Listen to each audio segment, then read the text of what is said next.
See, the problem here is the timing, the optics of it. It's not the carry through. The pragmatic carry through is, yeah, he backhanded Trump during his statement. I don't care. I support Trump. I do not care if Trump gets insulted by other people. He doesn't have thin skin. I don't give a fucking goddamn shit. And it doesn't matter to me. This is part of politics, a la the modern era. That's fine. The problem is the lack of finesse. And the other part, and probably the biggest one, imagine you're Ron DeSantis.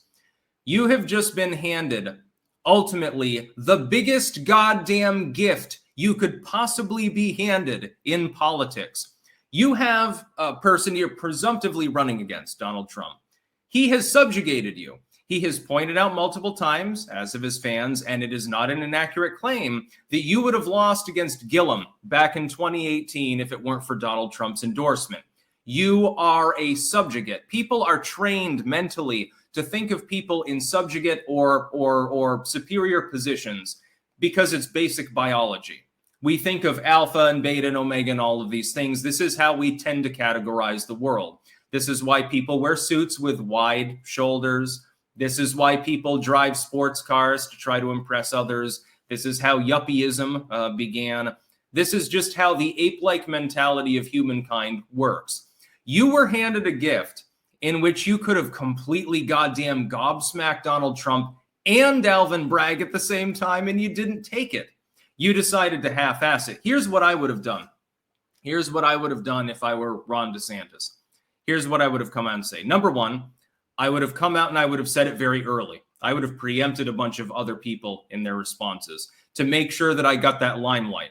Because, of course, waiting is going to piss off the core MAGA fans that I need not only for the primary potentially, but definitely for the general election. So even if my response isn't perfect, at the very least, I made a response early. Otherwise, what do I get? Nothing. I get fucked in the ass because it makes them think that I'm trying to throw my potential opponent under the bus. So I would have come in early.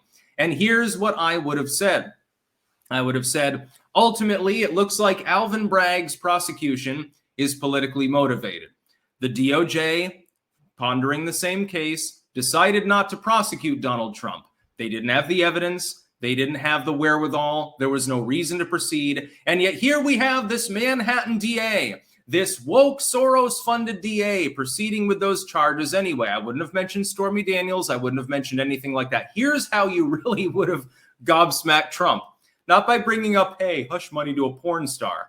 That's a low, below-the-belt hit. And if you're going to go into the ring with somebody like Donald Trump and try to do the below-the-belt thing, you will lose.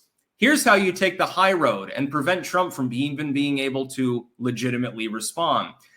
You subjugate him. You say, he is a citizen of my state. He is a resident of my state. Ron DeSantis' state. I'm the governor here. I'm the big kahuna. And he happens to be one of my residents. So I'm going to be paying close attention to this. And if there's any shenanigans or anything like that, I assure people that I will step in and do my utmost to defend the rights of one of my state's residents.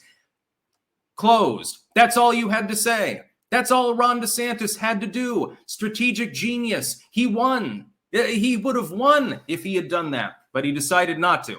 Instead, he decided to do the normal get into the ring with Trump thing and do a below-the-belt hit. That's not the way to destroy Donald Trump. You failed, dude. Ron DeSantis absolutely failed on this count. Now,